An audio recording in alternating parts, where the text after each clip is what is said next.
Latihan pengukuhan soalan nombor 8. Raja di sebelah menunjukkan graf fx sama dengan x² tambah bx tambah c dengan keadaan b dan c adalah pemalar. Cari nilai b dan nilai c, koordinat titik minimum, julat bila fx negatif, nilai maksimum bila graf tu dipantulkan pada paksi x. Dan maklumat yang diberi hanyalah graf ini sahaja. So macam mana kita nak dapatkan nilai b dan c? So kat sini kita tahu sini 2 koordinat dia adalah 2, 0. Ini adalah 6, 0. Ini maksudnya ini x, ini fx. Ini x, ini fx. Jadi kita boleh masukkan dalam persamaan ni.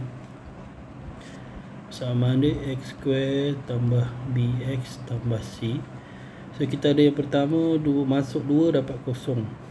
So fx, sorry, masuk 2 dapat 0. So fx 0, s 2, 2 tambah b2 tambah c. So kita dapat 4 tambah 2b tambah c. Jadi kalau pindahkan ke kiri, negatif 4 sama dengan 2b tambah c. Dan kita ada masuk 0, kita akan dapat 602 tambah b6 tambah c, 36 tambah 6b tambah c. So negatif 36 tambah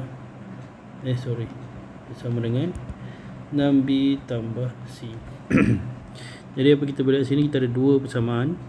Awak boleh guna kaedah penghapusan ataupun kaedah penggantian. Okay, macam ni saya guna kaedah penghapusan lah 6b tambah c sama dengan negatif 36 2b 2b tambah c sama dengan negatif 4. So nak hapuskan c guna tolak 6 tolak 2 4b, c mati. Negatif 36 tolak jadi tambah. Negatif 36 tambah 4 negatif 32. B sama dengan negatif 32. Mahal 38 pula ni. 32 bahagi 4 akan dapat B ialah negatif 8. Tahu yang C yang boleh ambil mana-mana saja. Saya ambil yang pertama ni, negatif 4 2 B negatif 8 tambah C 4 negatif 16 tambah C negatif 4 tambah 16 dengan C. So ada hutang 4 bayar 16 ada lebih 12. Jadi C kita adalah 12. Alright. Jadi dah itu jawapan dia. Cuma untuk menjawab soalan B, itu jawab soalan B. Mantap bawah. Okey, B dia minta koordinat titik minimum. Okay, sebelum kita buat koordinat titik minimum, kita kena masukkan balik persamaan dia x², B kita negatif 8. So tambah negatif 8 x tambah 12. So kita dapat x² tolak 8x tambah 12. Alright. Jadi untuk dapatkan titik minimum, kita boleh tahu x yang berada titik minimum sebab jarak ni adalah, beza jarak dia 4 bahagi 2 dapat 2. So kanan 2 ke belakang 2. So 2 tambah 2 4, 6 tolak 2 4. Jadi x kita adalah 4. Untuk titik minimum,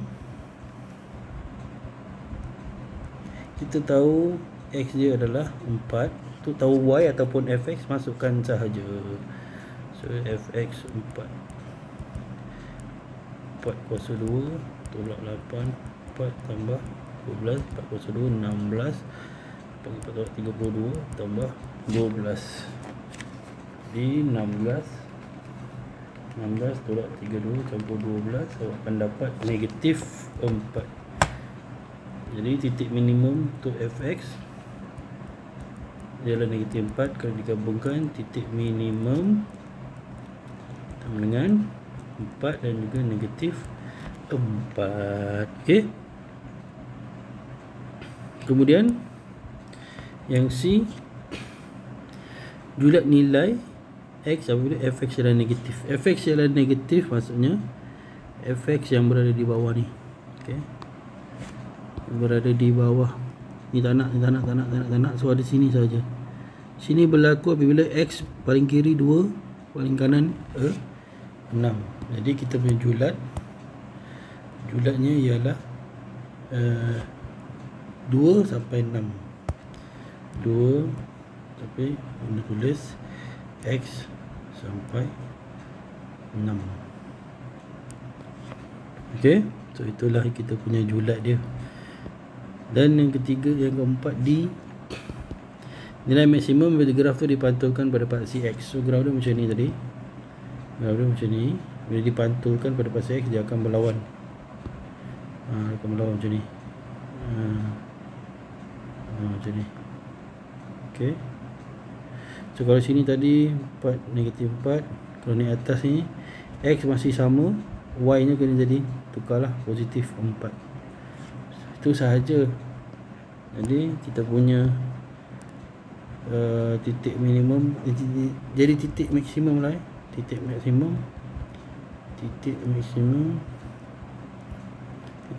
kita jadi 4 dengan 4.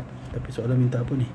Nilai maksimum. Okey, ni hati-hati titik maksimum memang 4 tapi nilai maksimum adalah yang ini.